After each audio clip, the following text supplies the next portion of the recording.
après 13 ans de travail, tout l'achalandage, mon fonds de commerce que j'ai créé, en fait, il ne vaut rien. Vous sortez ou vous payez ce qu'on vous demande. Donc, c'est une loi de jungle. Nous, on est des pâtissiers, on n'est pas des spéculateurs comme eux, ils font. Eux, ils font de l'argent, en fait, avec la spéculation. Je ne peux pas spéculer sur mes croissants.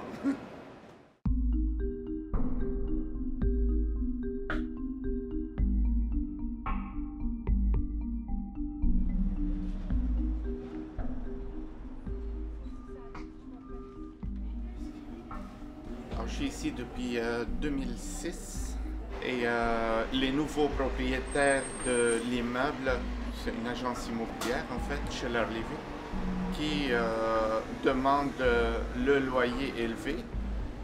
Entre les taxes et le loyer, ça arrive à 6 500 $ et nous, on n'est pas capable de payer ça. Avant, vous payez combien? Donc 4 200. En fait, si j'accepte ces conditions, j'y vais direct à la faillite et je ne fais pas des croissants pour les vendre à 4 $ et des éclairs à vendre à 10 $.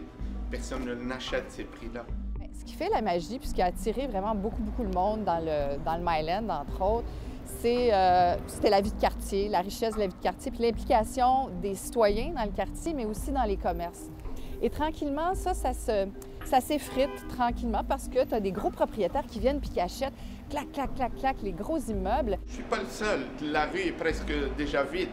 La crêpière est partie, le monsieur qui faisait des bijoux artisanaux est parti, 3-4 restaurants au bout de la rue et tous, c'est le même propriétaire, Scheller Living.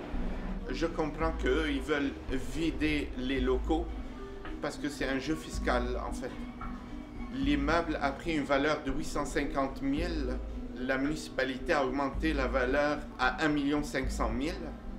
Donc, il a fait une plus-value et pour effacer la taxe à payer sur la plus-value, il vide les commerces et il enregistre des pertes à la fin de l'année sur les immeubles. Il y a plusieurs éléments qui affectent le commerce de détail à Montréal, que le commerce brick et mortier sur rue. Un d'entre eux, c'est la spéculation immobilière. Ce qu'on a derrière moi, c'est un exemple type de la spéculation immobilière qui cause un taux d'inoccupation dit artificiel. Ces locaux-là sont donc volontairement laissés vacants. D'un point de vue spéculatif, c'est intéressant sur différents angles.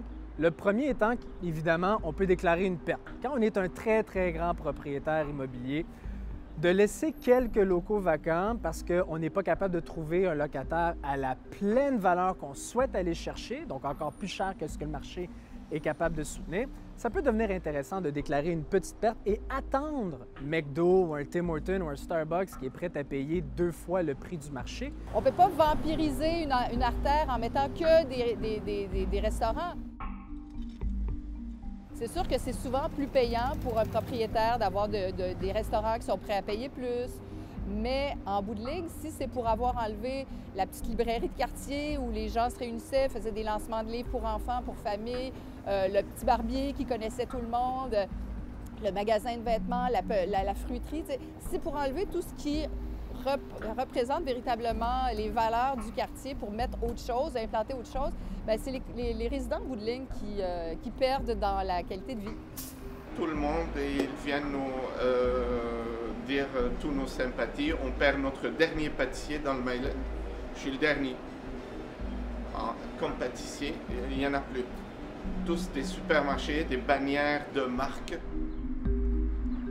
Un commerce indépendant va générer infiniment plus de retombées économiques locales. Par exemple, pour chaque dollar que vous dépensez chez votre dépanneur du coin versus la station de service ou dans le restaurant du coin versus la grande bannière, eh bien, c'est entre 40 et 50 % plus de retombées économiques locales. Ça, c'est de l'argent qui reste dans le quartier, dans la province, c'est de l'argent qui va dans nos impôts, qui paye nos routes, qui paye nos hôpitaux et qui crée de l'emploi. Il y a infiniment plus de femmes qui sont à la tête de ces entreprises indépendantes. Il y a infiniment plus de minorités ethniques qui sont à la tête de ces entreprises-là. Quand on parle d'insertion des nouveaux arrivants et d'égalité entre les sexes, il n'y a absolument rien de mieux qu'une entreprise indépendante où on peut atteindre l'autonomie économique. Bien, pour la spéculation, on a très peu d'outils en ce moment. Parmi les pistes de solutions, mais un registre des baux commerciaux, ça serait vraiment bien vu parce qu'en ce moment, c'est la loi de la jungle. Fait que si le propriétaire décide de hausser 5 fois, multiplier par 5 le loyer d'un locataire, il peut le faire en ce moment. Comment éviter les abus? Bien, la Grande-Bretagne l'a fait en adoptant une charte nationale sur les meilleures pratiques dans les baux commerciaux. C'est-à-dire pour s'assurer que certaines clauses sont présentes dans les baux pour éviter les abus. En France, l'augmentation des loyers commerciaux doit être justifiée par une augmentation réelle du marché. C'est-à-dire on doit venir comparer avec une augmentation réelle de la valeur locative du secteur.